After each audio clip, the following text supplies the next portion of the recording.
Coucou tout le monde, bon j'espère que vous allez bien. Alors aujourd'hui on se retrouve dans mon bureau, dans mon nouveau bureau que je viens de réaménager, donc je suis trop contente. Et aussi on se retrouve ici parce que tout le monde dort, Maëlie est en vacances, Mamita dort, elle s'est fait opérer de l'épaule et du coup elle est à la maison donc elle dort. Et d'habitude je tourne mes vidéos dans le salon, donc là je peux pas.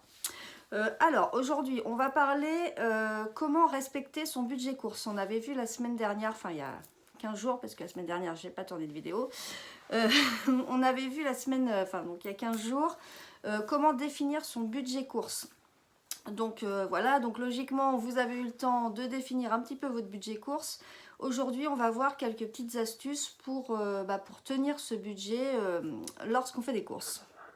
Alors, je vais vous donner les astuces que moi j'utilise, donc ça peut ne pas forcément vous convenir, mais voilà, c'est des petites choses que j'utilise pour être sûre de tenir mon budget. Moi, vous savez, j'ai à peu près 100 euros par mois 100 euros par mois, n'importe quoi. 400 euros par mois de budget, donc 100 euros par semaine à peu près pour les courses. On est deux la semaine et le week-end 3 ou 4 selon que le petit ami de ma fille vienne et que ma fille vienne également, donc ça peut vite monter. Voilà, donc le premier point que je voulais aborder avec vous, donc moi c'est ce que je fais, je mets mon budget course en espèces. Comme ça au moins je pars avec uniquement l'espèce dans mon porte-monnaie. Donc je prends mes 100 euros d'espèces et je suis sûre de ne pas dépasser puisque je ne prends pas ma carte bleue. Enfin des fois elle est dans mon portefeuille mais voilà, je ne l'utilise pas. Et voilà, comme ça au moins c'est matérialisé parce qu'avec quand on prend le budget en carte, le problème c'est que voilà, quand on arrive, on a 110, 120 euros, on se dit bon c'est pas bien grave, 20 euros de plus ou de moins, c'est pas bien grave, de toute façon la carte va passer, alors qu'en espèces on est sûr que ça passe pas. Une des choses également qu'on fait, c'est la liste de courses. Alors ça peut paraître tout bête, mais avant on partait aux courses, on n'avait jamais de liste. C'était à la wall again. On prenait dans les rayons, on prenait un petit peu tout ce qu'on trouvait. Là maintenant on a une petite liste sur le frigo et à chaque fois qu'il nous manque quelque chose, en fait on le note sur la liste. Comme ça déjà, d'une, on se retrouve jamais trop en rupture et puis on sait à peu près ce qu'il nous faut, donc on n'achète pas trop de superflu. Je vous conseille également, avant de partir aux courses, de vérifier un petit peu, faire le tour de vos placards, parce que quelquefois, on se dit « Ah mince, est-ce qu'il reste du lait à la maison? Est-ce qu'il nous reste du sucre, de la farine ?» Et finalement, on ne sait pas, donc on rachète, et voilà, et le budget course diminue du prix de tout ça, alors qu'on a déjà ça à la maison. Donc voilà, faites le tour un petit peu de vos courses, de vos placards, de votre frigo, de votre congèle. Ça c'est une première astuce. Enfin astuce, c'est pas vraiment une astuce parce que tout le monde le sait. Alors autre petit tip, se faire vos menus avant de partir aux courses. Je sais que vous êtes nombreuses à établir vos menus de la semaine. Moi clairement je fais rarement. Déjà parce que j'aime pas trop tel jour je dois manger ça. C'est un petit peu selon mes envies. J'aime bien avoir les ingrédients, mais clairement c'est un petit peu selon nos envies du moment qu'on mange. Donc je fais très rarement mes menus. Je dis pas que ça m'arrive jamais, puisque quelquefois j'utilise l'application Joe, que je vous en ai déjà parlé, pour faire des menus. Ça permet aussi d'avoir de nouvelles idées. Mais c'est vrai que les menus, moi j'ai un peu de mal. Alors je sais que pour les familles qui ont des enfants, ça peut être vraiment top pour s'organiser. Au moins savoir quoi faire, à quel moment, tel jour c'est spaghetti bolo, tel jour ça va être un autre plat. Et en plus ça permet à tous les... Excusez-moi, je m'étouffe. Ça permet à tous les autres membres de la famille aussi de savoir ce qu'il y a de prévu à manger et du coup de pouvoir préparer si on n'est pas là, afin que tout le monde puisse participer au repas. Donc moi, c'est pas quelque chose que je fais, mais c'est quelque chose que je pourrais vous conseiller si vous avez la motivation de le faire et l'organisation aussi, parce que ça demande un petit peu d'organisation. Alors, ensuite, quand vous arrivez au magasin, parce que c'est surtout là en fait que c'est compliqué pour tenir le budget course, parce qu'il y a énormément de tentations dans le magasin. Donc moi la première chose que je fais, en fait je prends la scanette Moi je fais mes courses à Leclerc, alors je sais que ça n'existe pas dans tous les magasins et je pense que je serais incapable de faire mes courses sans la scanette. Alors il y en a qui font à la calculatrice, je trouve ça un peu fastidieux, enfin bon quand on n'a pas le choix c'est toujours bien.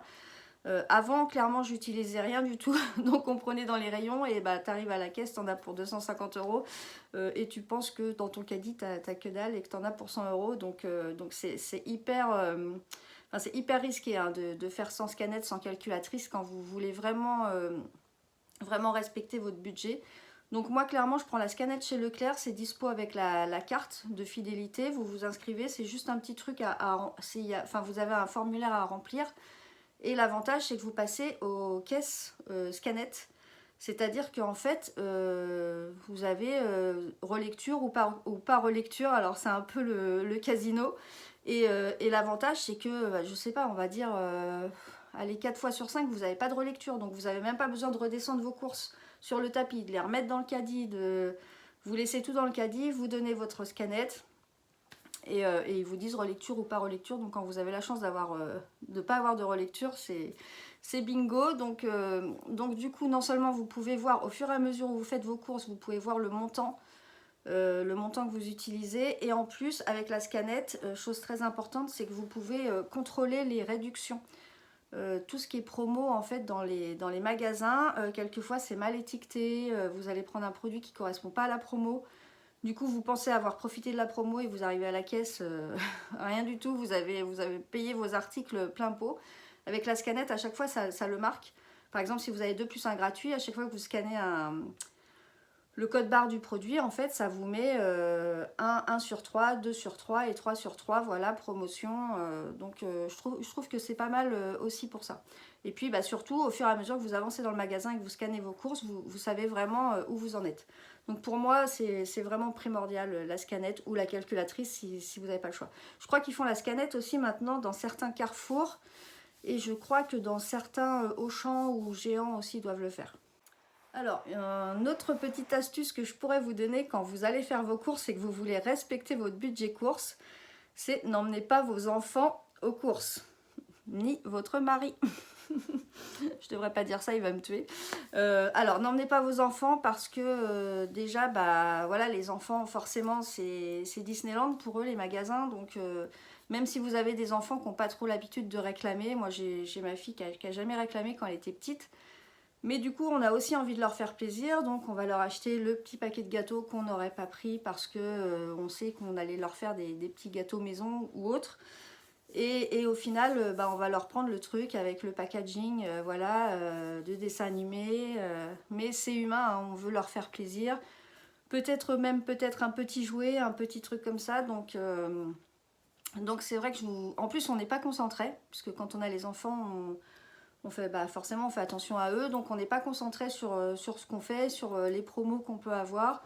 Donc voilà, moi je vous conseille de, si vous pouvez, de ne pas emmener vos enfants, forcément c'est pas toujours possible, on va pas les laisser enfermer dans la voiture, quoique avec le mari, ça pourrait tenir. Non mais sérieusement, voilà, quand vous pouvez, faites-les garder ou faites vos courses à un moment où ils sont à l'école si vous avez l'occasion. Alors ensuite, quand je vous dis emmenez pas votre mari, bon, un mari ça peut quand même être très pratique aux courses, hein, quand il faut porter, quand il faut décharger. Mais c'est vrai que pendant les courses, ça peut être aussi un petit peu comme les enfants. Je ne sais pas comment sont vos maris. Moi, mon mari, il a toujours peur de manquer. Alors, suffit que je lui dise on fait une semaine sans course, alors là, oulala, c'est la fin du monde.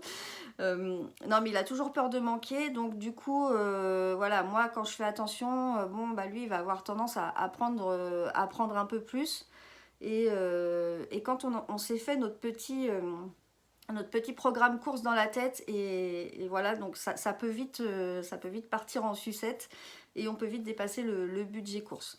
Donc moi je pense qu'il faudrait genre un petit café à l'entrée de chaque magasin, un truc obligatoire où où les maris peuvent attendre avec les enfants pendant qu'on fait les courses. Non, non, trêve de plaisanterie, il y a des maris qui adorent faire les courses. Bon, bah, le mien, il est pas trop embêtant hein, pour ça. Mais c'est vrai que, voilà, mari, enfant, ça peut être des... On peut augmenter notre budget course à cause des tentations qu'ils ont. et ça peut être dangereux aussi. Donc voilà, si le mari, enfin j'allais dire si le mari peut rester à la maison à garder les enfants, mais non, il faut quand même qu'il participe aussi aux courses et au déchargement et tout ça. Donc voilà, il faut réussir à faire un pack assez organisé. Alors sinon, d'autres choses. Alors, ouais, je tourne un petit peu parce qu'en fait, je suis sur ma chaise de bureau et voilà, c'est... autre chose, n'allez pas faire les courses le ventre vide. On le dit tout le temps, on voit ça dans toutes les vidéos, mais c'est vraiment la réalité. Nous, souvent, on va aux courses le samedi matin, donc des fois, on y va, on part de la maison à 9h30, 10h, on y va assez tôt.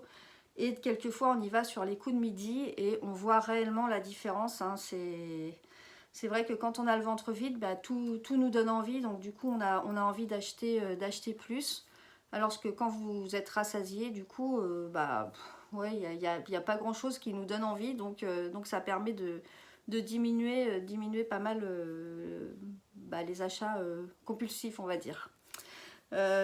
Ensuite, pendant les courses... nous, enfin, quand on commence les courses, la première chose qu'on fait généralement, c'est on va au rayon date courte. Donc ça c'est vachement, ouh là là, comment je parle. Ça c'est hyper, enfin ça s'est démocratisé dans les magasins. Avant, c'est vrai que je me souviens, quand on était plus jeune, clairement, quand on allait dans les rayons date courte, c'était un peu... c'était un peu mal vu. On n'aimait pas trop fouiller dans les rayons date courte. Déjà, il y en avait moins. Et quand on était un peu dans les rayons date courte, c'était vraiment bah, les gens qui s'en sortaient pas, les gens qui n'avaient pas de moyens. On passait un peu, entre guillemets, pour des cassos, quoi. On se disait, ah bah ouais, d'accord, regarde, limite, on fouillait dans les poubelles, quoi. Donc, enfin, c'était un peu le regard qu'on avait l'impression que... Les regards qui étaient sur nous. C'était peut-être pas forcément le cas, mais en tout cas, moi, c'est l'impression que ça me faisait. Alors aujourd'hui, les choses ont bien changé parce qu'en fait, tout le monde a besoin de promos, de choses comme ça. Donc généralement, je suis pas la seule. Il y a beaucoup de gens, beaucoup de personnes qui regardent les dates courtes. Hein. Maintenant, il y a plus de ceux qui ont de l'argent, ceux qui n'ont pas de l'argent. Tout le monde file dans le rayon date courte. Si on peut avoir de la viande à moins 30% ou du poisson ou de la charcuterie, enfin n'importe quoi, à moins 30, moins 50, je pense que tout le monde a envie d'en profiter. Donc nous, je sais que c'est la première chose qu'on fait quand on arrive à Leclerc. On va directement, alors il y a deux bacs de date courte dans la viande. Donc généralement, on commence par là. De toute façon, quasiment toute notre viande, on l'achète en date courte. Il y a pas... on va quasiment pas dans le rayon viande. Enfin, viande... le vrai rayon, on va dire, on va dans le bac date courte et on congèle. Et ensuite, on fait le deuxième bac de date courte qui est le rayon traiteur, entre guillemets. Enfin, c'est traiteur, vous savez, les produits préparés, les salades, les plats végétariens, il y a du saumon aussi, souvent sous vide. Donc on fait souvent ces deux rayons-là pour... bah, au début des courses parce que si tu le fais à 13h, clairement il n'y a plus rien dans les rayons. Donc voilà, maintenant il n'y a plus ce regard-là qu'on avait sur les personnes qui faisaient les bacs de date courte. Je crois qu'aujourd'hui on a tous besoin de profiter de ça et il faut profiter un max. Quand vous voulez respecter votre budget course, c'est vraiment une grande aide. Une des choses suivantes et puis je vais bientôt avoir terminé avec cette vidéo, pour respecter votre budget course, je vous conseille de faire attention aux promos. Alors, quand je dis attention aux promos, je vous conseille avant de partir faire les courses la veille ou le matin, feuilleter un petit peu le catalogue du magasin où vous allez aller pour voir un petit peu par rapport à votre liste de courses s'il y a des choses qui sont en promo. Des choses que vous avez besoin. Parce que le souci, c'est qu'après, quand on arrive dans le magasin, on voit des promos qui sont hyper alléchantes et on a envie d'en profiter, forcément. Alors que c'est des produits qu'on n'a peut-être pas forcément besoin, qu'on a déjà en stock à la maison et que si on le prend, oui, on va profiter d'une super promo, mais ça va nous prendre, je sais pas, 30 balles sur notre budget course. Donc dans ce cas-là, difficile après de respecter les 100 € dans la semaine puisqu'on a encore toutes les courses à faire derrière. Donc méfiez-vous quand même des promos qui sont alléchantes. Les promos c'est super, il faut en profiter. mais il ne faut pas prendre de choses inutiles qu'on n'a pas besoin ou qu'on a déjà en stock. Moi, je sais que quand il y a vraiment des promos qui m'intéressent, quand je feuillette le catalogue et que je vois vraiment des promos qui m'intéressent et qu'il y en a pas mal, bah, j'essaie cette semaine-là d'ajouter un petit peu à mon budget course. Je remets 25-30 € en plus dans le budget course pour essayer de profiter un petit peu plus des promos. Mais voilà, il faut le préparer tout ça en amont parce que si vous arrivez dans le magasin et que vous voyez plein de promos, forcément vous allez avoir envie d'en prendre. Alors imaginez, si vous n'avez pas la scanette, si vous ne faites pas vos courses en espèces mais que vous avez votre carte bleue, que vous avez vos enfants, que vous avez votre mari, que vous voyez des promos, votre budget course il est mort quoi. Enfin ça va être très très compliqué de le respecter. Donc vraiment ça fait partie des choses, les promos, faut les éplucher un petit peu en amont. Après en plus en les épluchant un petit peu en amont, vous pouvez regarder si vous n'avez pas des petits coupons de réduction en plus ou si c'est remboursé sur des sites. Ça on en reparlera, moi j'utilise pas trop hein, les remboursements sur les sites, je vous l'ai déjà dit, j'ai pas forcément le temps de chercher, mais je sais que voilà, si par exemple on travaille à mi-temps, enfin on travaille un petit peu moins, ou c'est une période où on est un peu plus à la maison, bah, ça vaut le coup ça vaut le coup d'éplucher, de passer un petit peu plus de temps à éplucher vraiment toutes les promos et les prix qu'on peut récupérer. Et je voudrais juste vous partager la dernière chose que nous on fait pour respecter notre budget course. Chose qu'on aime bien faire en fait, c'est la récompense. En fait, quand on fait nos courses, donc souvent je fais les courses avec mon mari, hein, comme je vous ai dit, ça va, il n'est pas trop embêtant. Maintenant, enfin, au début c'était compliqué pour lui hein, de faire les courses, de faire attention. Maintenant, c'est vrai qu'on en a fait plus un petit défi en fait de la semaine. Et en fait, ce qu'on fait, c'est que genre on a 100 € de courses, enfin voilà, vous avez votre budget course, nous c'est 100 €. Eh bien on fait nos courses et on sait qu'avec ce qui va rester à la fin, eh ben, on se fait un petit plaisir. Par exemple, un petit plaisir bouffe. Hein. Par exemple, si on a, donc on a 100 € de budget course, on arrive à la fin de nos courses, on est à 80 €. Ouais, on y arrive. Hein, quelquefois, on arrive, la semaine dernière, on a fait 80 € de courses grâce à nos listes et sans acheter de superflu. Eh bien on sait qu'il nous reste 20 € et là on va se dire bon bah tiens pour ce soir on se prend un bon petit plat pour se faire plaisir. Donc mon mari son plaisir c'est d'aller au rayon viande, de se prendre une bonne pièce de viande rouge et moi ça va être plutôt d'aller me prendre un bon petit pavé de saumon ou quelque chose comme ça. Et ça du coup ça nous encourage à vraiment faire attention à toutes nos courses, les courses ordinaires. Donc on va prendre vraiment, on prend beaucoup les marques EcoPlus, voilà les marques distributeurs. Et du coup, on sait qu'à la fin des courses, ben, on va avoir notre petite récompense. Voilà, on va se faire un bon petit repas le soir. On va s'acheter une bonne petite bouteille de vin. Et puis voilà, chacun un petit plat. Ouais. C'est vrai qu'on ne mange pas toujours la même chose. Alors chez nous, c'est un peu compliqué comme je ne mange pas de viande. Et puis on n'aime pas forcément les mêmes choses. Donc ça permet vraiment de se faire un petit repas plaisir. Donc ça peut être une bonne astuce pour nous encourager en fait à respecter le budget. Donc voilà, bah écoutez, je pense en avoir terminé. J'espère que je vous aurai apporté quelques solutions. J'ai les notifications sur mon téléphone. J'espère que je vous aurai apporté quelques solutions qui peuvent vous aider à gérer votre budget course. C'est pas facile, c'est la guerre, les prix. C'est vraiment des efforts de tous les jours, il ne faut pas lâcher. Moi, vraiment la chose primordiale, hein, c'est mettez-vous le budget course dans des enveloppes et partez juste avec votre enveloppe pour la semaine. De toute façon, en faisant comme ça, vous êtes sûr de ne pas dépasser. Peu importe. Bon, après, le truc, c'est que vous n'aurez peut-être pas, si vous ne gérez pas bien vos courses, vous n'aurez peut-être pas des courses ce que vous voulez pour la semaine. Il va falloir faire un peu de système D. Mais voilà, avec toutes les astuces que je vous ai données, normalement, on arrive à réguler un petit peu les courses. Alors, c'est pas, j'ai envie de vous dire, vous inquiétez pas si vous n'arrivez pas à respecter votre budget course la première semaine, la deuxième semaine, la troisième semaine. Ça se fait pas comme ça, ça prend quand même du temps. C'est un peu une éducation hein, quand même, les courses, donc c'est une habitude à prendre. Et vous verrez qu'au fur et à mesure, en fait, ça vous fera, ça vous fera mal d'acheter des choses chères, sachant que vous pouvez les trouver en promo ou en date courte. Et vous allez prendre une habitude et finalement vous entraînez un petit peu toute la famille. Moi, je sais que maintenant, comme je vous dis, mon mari, au début, il était un peu récalcitrant. Il avait un peu la peur de manquer. Maintenant, il voit bien que bah, qu'on s'en sort très bien, hein. Même avec 100 € de budget course, on mange à notre faim. Ma fille qui est en appartement avec son petit ami, bah, du coup, ils prennent aussi des habitudes. Bah, ils copient, en fait, hein. Comme je vous dis, l'argent, c'est aussi une éducation.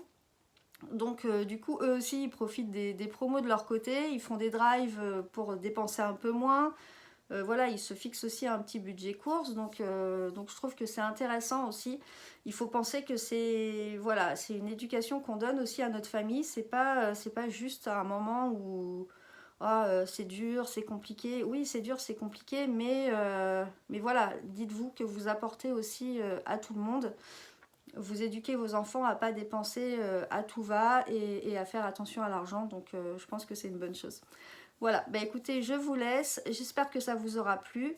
N'hésitez pas à liker, à vous abonner, voilà, j'allais dire à partager, mais si, on peut partager les vidéos YouTube, mais vous pouvez les partager sur votre Insta, enfin partout. Et du coup, vous pouvez me suivre donc sur Insta. Le nom, c'est le même nom que la chaîne YouTube, Cindy Tips Budget. Et voilà, donc n'hésitez pas à vous abonner. Et on se retrouve samedi pour un retour de course.